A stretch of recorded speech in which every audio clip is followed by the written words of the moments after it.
Europe is not freezing to death in the winter, or just increasing your imports by 5 times? No. Europe has managed to reduce its imports while doing it in a manner in which it is comfortable for Europe. Comfortable. If that, it's manageable.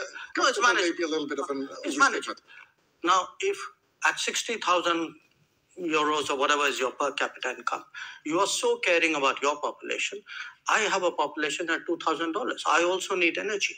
I'm not in a position to pay high prices. The price of oil has doubled.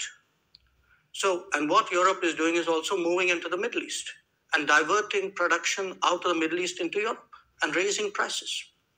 So European actions actually are putting pressure on the global oil markets and on my imports as well.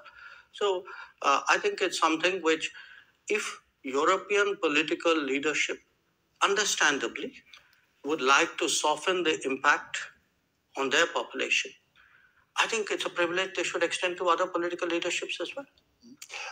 Are you reluctant toward Moscow as well, because Russia is India's most important supplier of weapons and military equipment? And therefore? Are you reluctant to criticize Moscow? No, I think, look, we have a relationship with Moscow. We've had a long-term relationship with Moscow. I think it's important to look at that history of the relationship.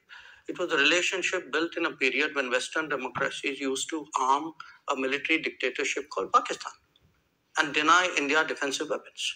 So if we are talking about principles, let's talk a little bit of history out here.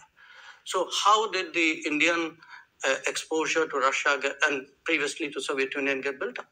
Because the Western democracies, for whatever reason, decided that their natural partner in our part of the world was a military dictatorship. Would you consider India an ally of Russia?